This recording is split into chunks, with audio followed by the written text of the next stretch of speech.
Yo, John, a few things, dude, about your latest call-in episode. 1, Goblin's Henchman is a friggin' genius, man. That was hilarious. 2, I really enjoyed the intro and outro music that you played while people were talking on the first and last calls. I thought that was really cool, man. I thought the volume was perfect. I thought the music was awesome. And I was just like, oh, nice work, John.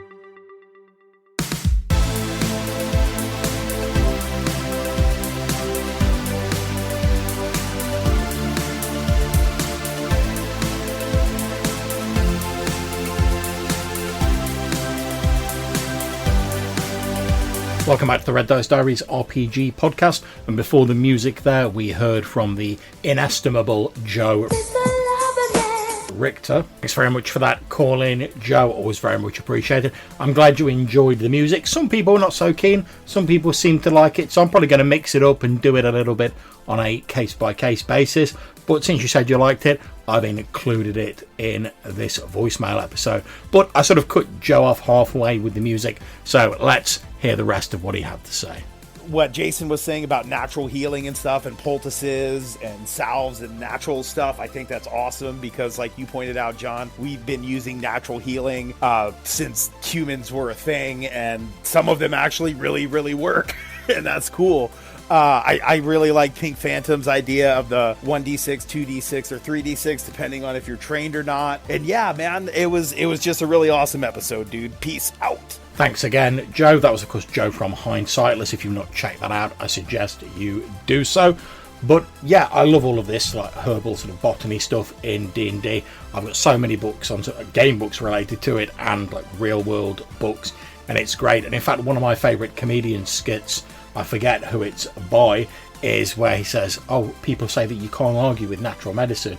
And you say, well, yeah, natural medicine, of course it works, but the bits that do work, we tested them, and we now call that medicine. Everything else is just a nice bowl of potpourri. So yeah, I'm all up in using natural medicines and remedies in D&D games, just to add a little bit of flavour and additional interest. But during his call, Joe mentioned the Pink Phantom, and speaking of which, we now have a call in from the gentleman himself. Go ahead. Hey John, the Pink Phantom here. I heard over on Jason's podcast that you might be thinking about doing another podcast on usage dice. I was thinking it might be interesting to use usage dice on a more campaign level, where if you have a party doing a hex crawl in the wilderness or going into a dungeon that's in kind of an abandoned area, and they're operating out of an outpost or village or fort of some sort, that the supplies might be limited to them when they go back to restock. And so you would roll that usage dice and see, are there even enough supplies for the PC to resupply? And a lack of supply could serve as an adventure hook. Maybe the local Fletcher or blacksmith has gone to another town for work or to visit family, and they haven't come back. Or there's rumors of merchant caravans being ambushed on the road by bandits or goblins or something, and the party has to investigate if they want to continue to have the supplies to go out into the countryside and explore and adventure, or go back into the dungeon and retrieve that treasure that there is just begging for them to come get it. Just a thought. Thanks very much. Greatly appreciated. And yeah, I think that's a pretty cool idea. I like the idea of zooming out and taking the usage dice use to a sort of more campaign-based level. In sort of OSR games like Adventure of Conqueror King and stuff like that, where they tend to track sort of supplies and how much of a certain thing is available in a particular town, I've largely seen it done with like percentage dice, and there's a percentage chance of a certain supply being in the town based on its rarity, and if the players take so many of them, there's only so much of this type of supply, etc. But I suppose if you didn't want to track all of that, you definitely could make use of the usage dice to model that and potentially lead to future adventure hooks. So I think that's a great idea, Pink Phantom. Thank you very much for suggesting it. But Pink Phantom's not the only person who's been calling in about usage dice. We've also had a call or three from Goblin's Henchman. Take it away.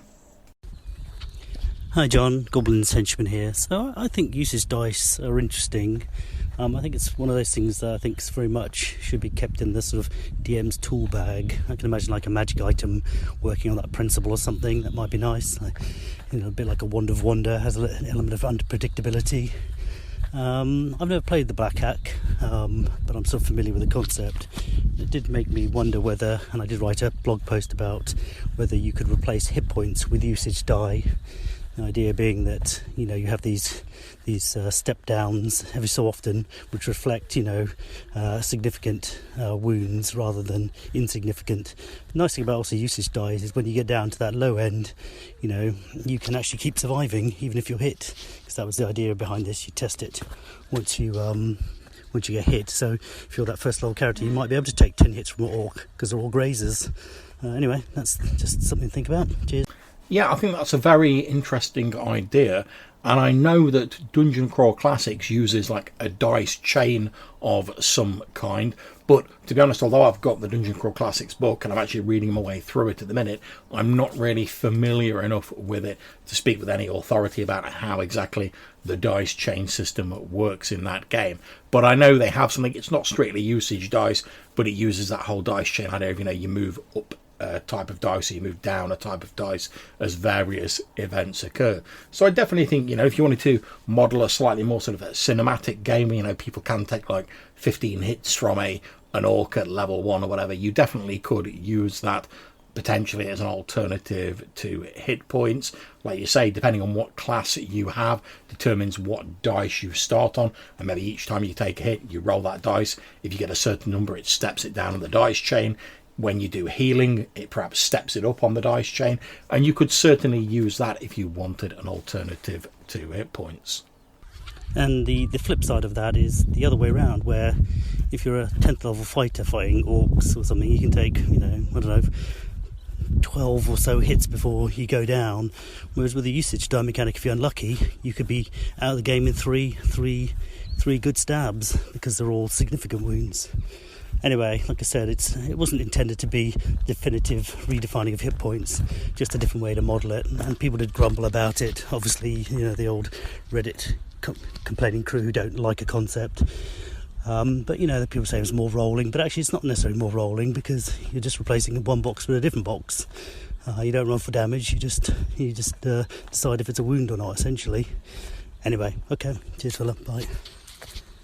Yeah, as you say, it's not potentially something for everyone, but I don't think that potentially precludes the worthiness of using this idea. Like you say, and I completely agree, the more tools you have in your toolbox, the more likely you are to have one that works in a given situation.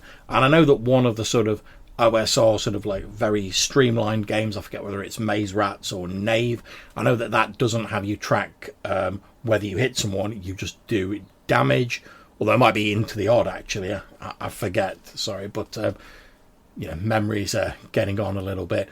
But if you had a game like that where you're effectively auto damaging people, instead of it just like coming off your hit points and potentially being quite lethal, I think that's a case where using like usage dice as hit points could really work rather well. If you assume that an enemy automatically hits, and all that matters is whether you roll that 1 or 2 or whatever on your usage dice, see whether you go down a dice step or whether you've just taken a little graze and you carry on going, that could work really well in that sort of game. Or like I say, if you wanted a more sort of cinematic game where you can shrug off multiple hits, but it's whatever suits your game, isn't it? Like you say, it's just an additional tool in the GM's arsenal. And next up, we have a couple of calls on the same subject of usage dice from Jason of the Nerds RPG Variety Cast. Go ahead, Jason. Hey John, Jason here, usage dice. You probably knew I'd call you on this one. So, I agree with you. I think counting ammunition makes sense. I think counting some things makes sense. Maybe you could argue usage dice for like food and water. But where I really like usage dice, I do like it for light sources, because not all torches burn the same length of time. Oil it's generally going to last about the same time. So maybe oil you could track reliably, but I bet you take medieval torches, you set 6 up next to each other and burn them, they're going to burn down at slightly different rates. So I like the variability there. I also like it for spell effects, how long a spell lasts. I think usage dice are great for that. I don't know if you were in any of the games where Dave used usage dice for disease, but to track disease and recovery from disease, usage dice work really well for that.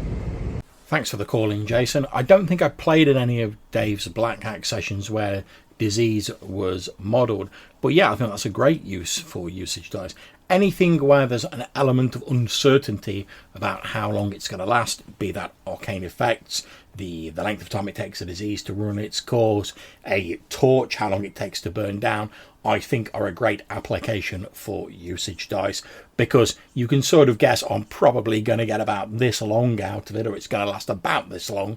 But there's that element of uncertainty. That torch might run for a little bit longer. That disease might run its course a lot sooner than expected. And I think that's where usage dice really come into their own.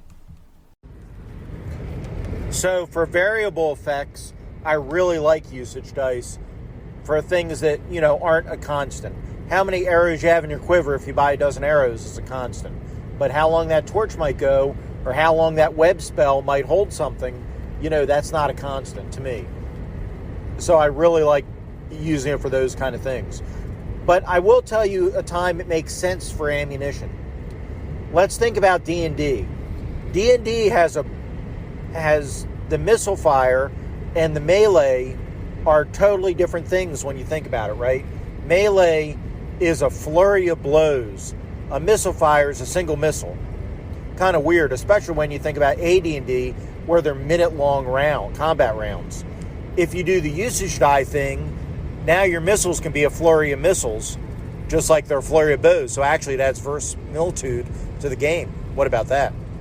Now, because we actually recorded these episodes a little bit in advance, Jason actually kindly sent me a message about this on Discord, and we had a little bit of a chat about it. And I've got to admit, before I listened to his message, I'd not really given thought to the fact that, melee's supposed to represent this vast, swirling cavalcade of multiple blows, dodging, parrying, etc., whereas missile attacks just seem to represent, you fire one arrow, and that's it. And that doesn't really make a great deal of sense, to be honest. Like, say, it's a matter of verisimilitude, as Jason was saying. So I actually really love this idea of using usage dice for your quivers and how many arrows you've got in them and how many crossbow bolts you've got left and such, given that idea. Because if you're just like firing as rapidly as you can, trying to take down orcs or whatever in a combat, you might feasibly not exactly track your arrows. And as I said sort of when I mentioned it previously, if you sort of roll the fact that you're trying to recover those after the combat into that, then it's possible you might fire 20 arrows during that combat and you maybe recover 10 of them, so you're not actually down that many at the end of the combat. I think that could work really well under those circumstances. So that's it for this voicemail episode. Thank you very much to all my wonderful callers. We do have some more still in the bank, so to speak, and I'm going to put out another episode in a day or two. So if your voicemails haven't been featured in this episode, don't worry, they will be on the next one or the one after that. Basically, I'll catch up. But please keep sending your voicemails in. They're very much appreciated. I also got a very cool voicemail message off Arfed, aka Darren Green, who was asking about the XP bonus for certain prime requisite attributes, and I'm actually going to do a whole episode on that in maybe about a week's time, so that will be coming. If you want to send in a message or get in touch about episodes we've done previously or anything else to do with tabletop RPGs, then you can drop us a voicemail message to SpeakPipe or Anchor, link in the description down below, or you can send us an email to rddrpgpodcast@gmail.com. Until we see you again, take care, stay safe, and whatever you're playing, have fun.